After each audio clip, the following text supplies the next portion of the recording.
Good morning students, welcome to e-learning classes with DK Sandawalia.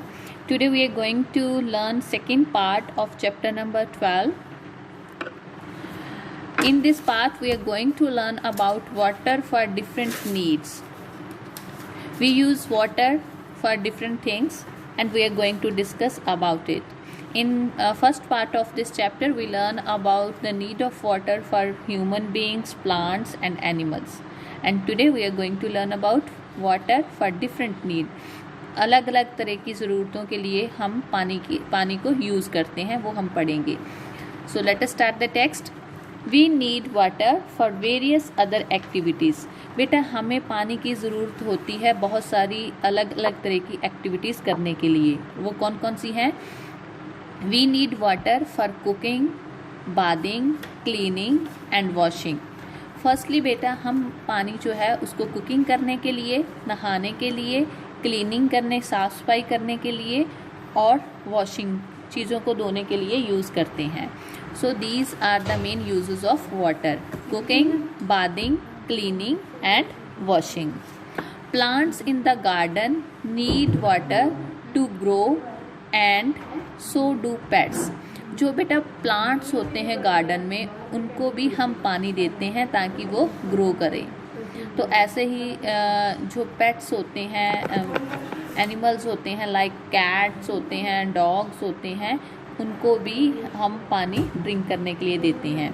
और जो plants होते हैं गार्डन में उनको ग्रो करने के लिए भी पानी की ज़रूरत होती है. Farmers need water to grow crops, fruits and vegetables. बेटा जो फार्मर होते हैं, किसान होते हैं, जो एग्रीकल्चर करते हैं, उनको पानी की ज़रूरत होती है ताकि वो उनकी जो क्रॉप्स है वो ग्रो कर सके. जैसे क्रॉप्स होती हैं, फ्रूट्स होते हैं, वेजिटेबल्स होते हैं, इनकी ग्रोथ के लिए पानी की ज़रूरत होती है. So farmers also water there crops. Electricity is also produce from water. Electricity जो होती है ये भी पानी से प्रोड्यूस होती है. हाइड्रो इलेक्ट्रिसिटी जो होती है वो पानी से प्रोड्यूस होती है. Factories need water to make the things that we buy. और बेटा जो फैक्ट्रीज होती हैं जिसमें अलग अलग तरह के प्रोडक्ट्स मैन्युफैक्चर होते हैं, चीज़ें बनती हैं, उनमें भी चीज़ों को बनाने के लिए पानी की ज़रूरत होती है. सो इट मीन्स कि for doing every activity we need water. हमें हर एक तरह की एक्टिविटी के लिए पानी की ज़रूरत होती है. Mostly cooking, bathing, cleaning, washing, for the growth of plants, for the growth of crops, electricity produce करने के लिए. और जो चीज़ें फैक्ट्रीज में बनती हैं, मैन्युफैक्चर होती हैं, उनके लिए भी पानी की ज़रूरत होती है. Water sports such as rafting, swimming, surfing need water.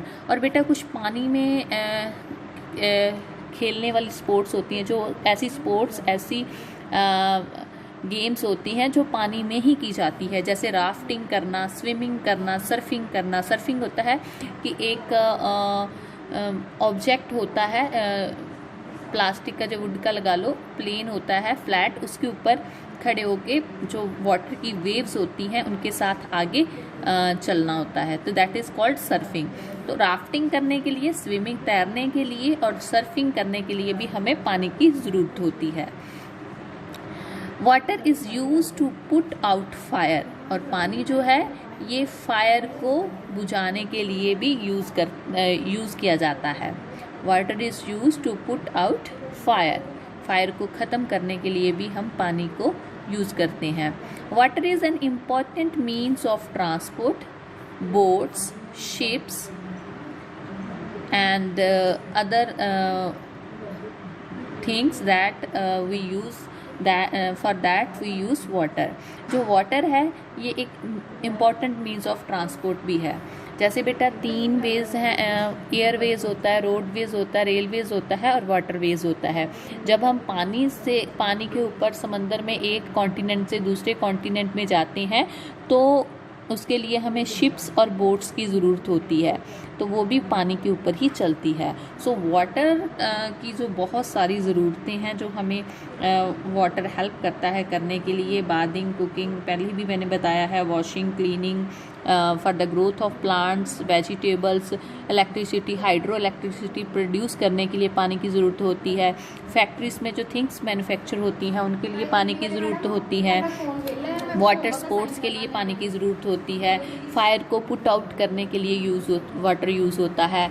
और वाटर ट्रांसपोर्ट के लिए बोट्स, शिप्स के लिए भी वाटर की ज़रूरत होती है। So water is very important.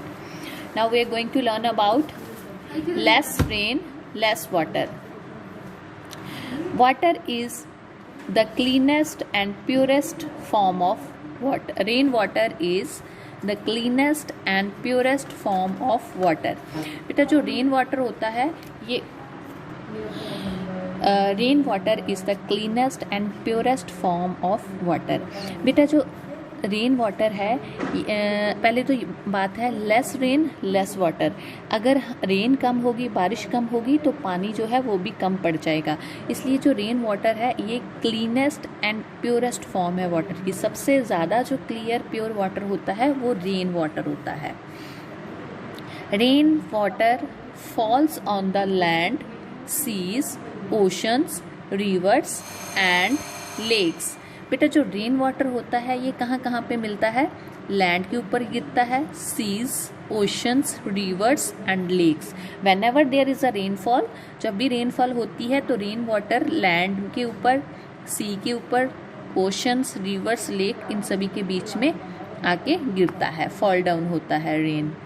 Some of it goes underground, और कुछ पार्ट जो होता है वो अंडरग्राउंड चला जाता है। मतलब जब लैंड के ऊपर वाटर आता है, गिरता है, रेन होती है तो जो सॉइल होती है वो सीप कर लेती है रेन वाटर को। सो इसलिए कुछ जो पार्ट होता है रेन वाटर का वो अंडरग्राउंड चला जाता है। We get our drinking water from rivers, lakes and water stored in reservoirs. बेटा हम जो ड्रिंकिंग वाटर है ये हम किस किस सोर्स से लेते हैं? रिवर से, लेक से, और जो वाटर रिजर्वियर्स में स्टोर होता है। ये तीन जगह हैं, reverse, lakes and रिजर्वियर्स।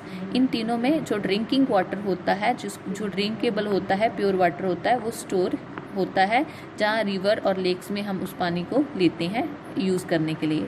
We also get some water from underground which is drawn up by a motor.